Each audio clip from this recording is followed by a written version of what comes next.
Good evening. My next fly is going to be another birthday fly.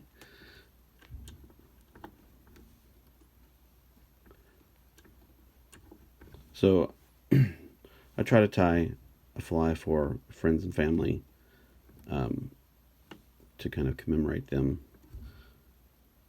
around their birthday. And I try to think of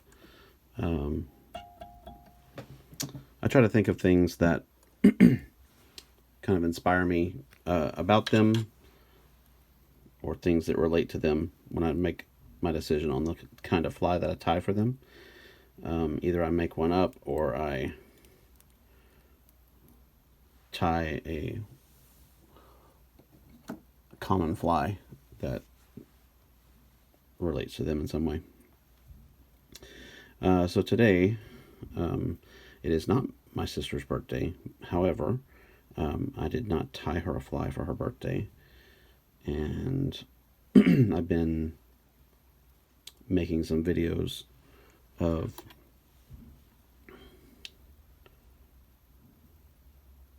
I've been doing a series of videos called A Fly a Day While My Wife's Away. She's in Texas right now, and I can't be, so I've just been kind of using up my extra time here at the house, tying some flies, being productive on the fly vise. And so that's kind of gotten my creative juices flowing, and I thought that I would tie fly for my sister. So my sister Amy, her birthday is in April, and she I would say she's probably the person that taught me about fishing the most first, or at least in my memory. She taught me at our cabin about using things like chicken guts. After you cook chicken, you have the guts. You can use those for bait. But one of the things that she taught me in East Texas is where to find catalpa worms. Catalpa trees or plants grow on the banks of our creek.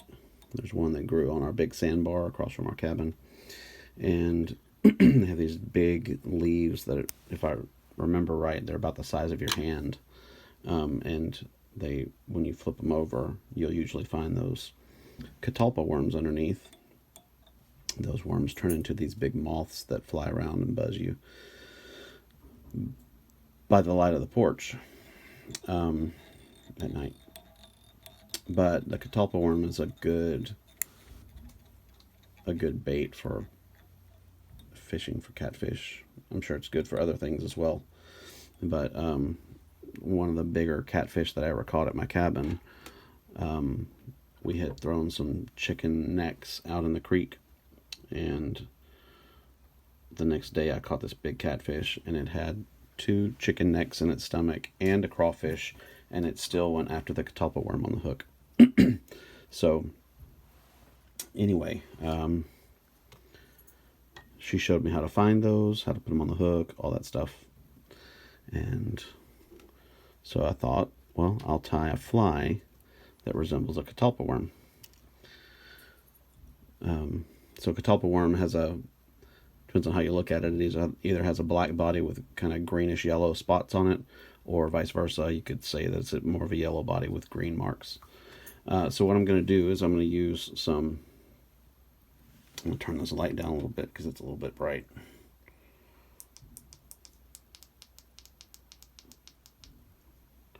There. I've got this yellow fly tying chenille, and then I've got this black chenille. It came from a yarn mix, and then I'll use this grizzly hackle. You can use different things. So I thought about this fly, and I decided to go online and look, and I saw like one video of somebody tying a catalpa worm, and they did a different version that I'm thinking of. So I had already thought of an idea of how to do it, and never done this one before. So I'm kind of making it up, but I'm also kind of basing it on that guy's fly that I saw. So what I'm going to do, I'm tie in my hackle. So when I tie in the hackles, I like to rip off the feathers on one side, usually. Sometimes I don't do this, but this makes for a cleaner wrap when you wrap them around. So the way that we fish catalpa worms is getting them in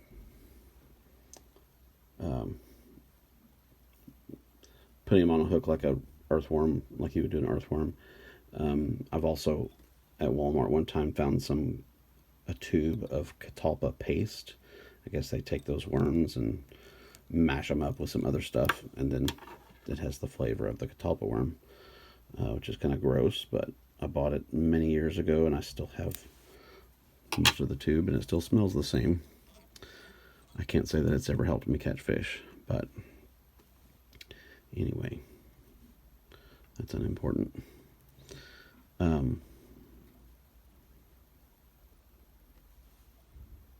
But apparently these catalpa worms also fall into the bodies of water, and the fish, when they start doing that, the fish of course tear them up.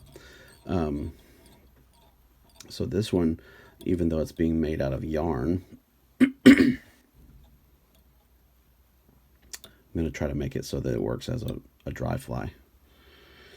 Might be a little bit heavy, but I think that if it is heavy and it falls in the water and sinks and the fish still eat it, then we're still good to go.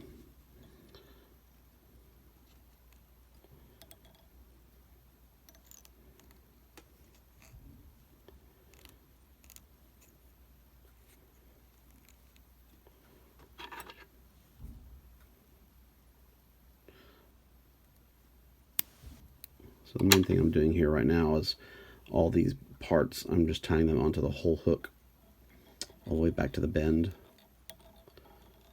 just to make the body a little thicker. We want this worm to be a nice and juicy, tasty hook, or worm on a hook. I don't know if it'll be tasty, but it'll be at least squishy.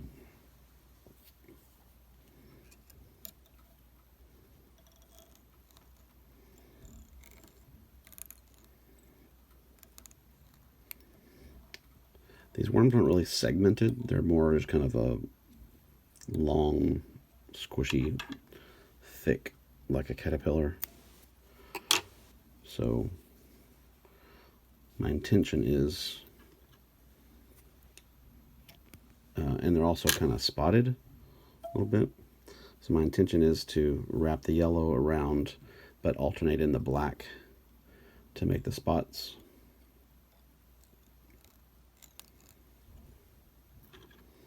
Just want to keep this area in the end free here so I can still tie off the head. There.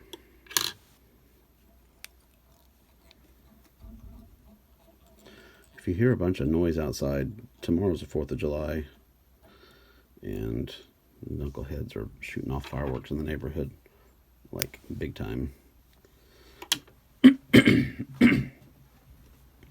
All right, so I've got all my pieces started here, so I'm just going to go and I'm going to start wrapping these.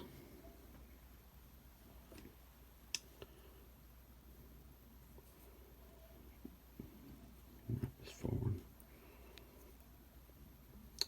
So it's going to be a little bit tricky, but I'm just going to take, man, it's really a lot of fireworks.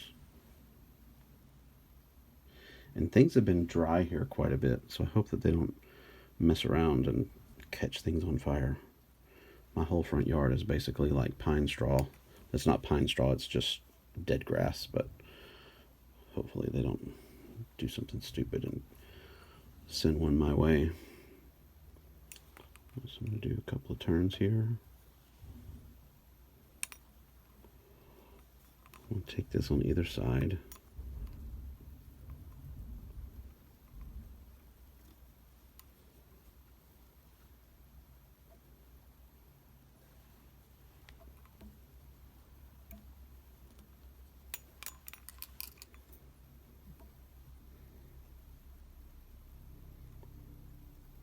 I hear a helicopter flying now.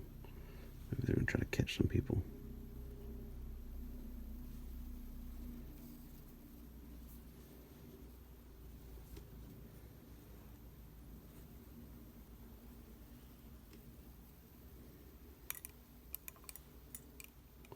So all I'm doing here is alternating. I've got these two pieces of chenille, one on either side, and I've got the yellow piece, and I just wrap one time or once or twice with it behind it, and then pull it to the side like this, and wrap over.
Yes, Amy, I didn't, when I was thinking about this, I started thinking about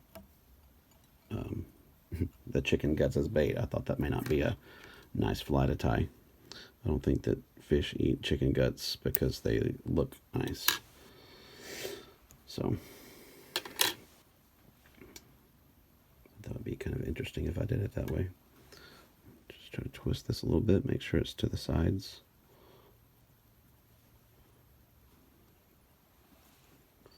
I think that could kind of pass as a Catalpa worm, maybe.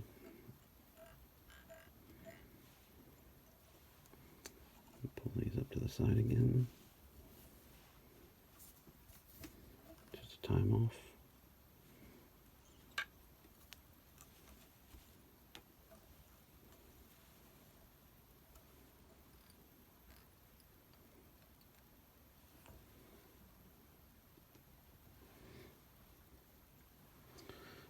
The guy who I watched tie one similar to this, he wrapped the chenille by itself all the way down, and then he just went over the top with a piece of black, or vice versa. Maybe he went with black and then put the green on top. I don't remember now, but once you do that, and then you wrap the feather, that's where it kind of gets its, kind of hides anything that doesn't look right, makes it look more real. So here we go. Here's the feather, and he did really tight turns.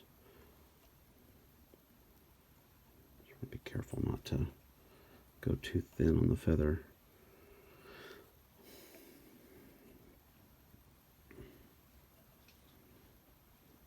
But this hackle is what will make it float. It'll resist that water.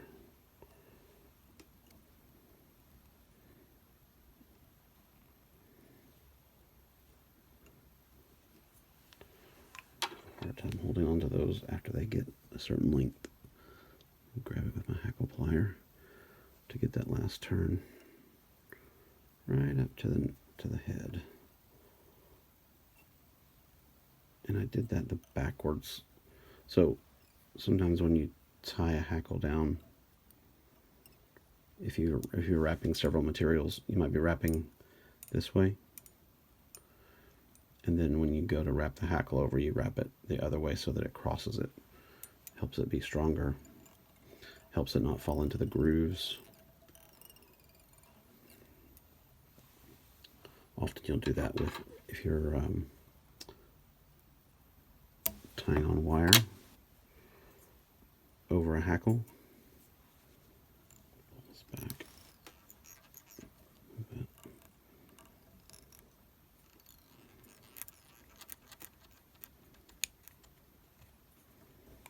So we can clip this piece off here.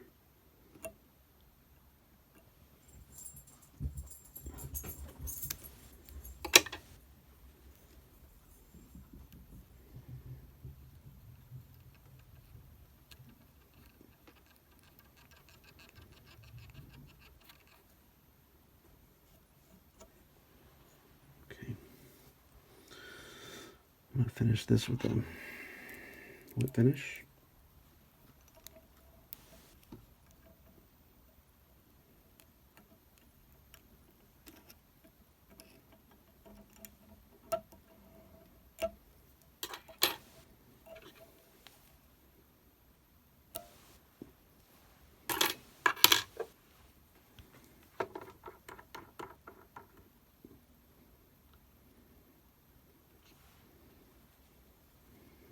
Some fingernail polish on the head,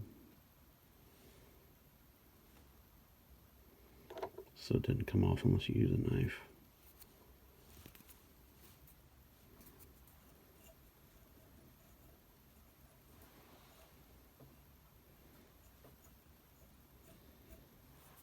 Okay.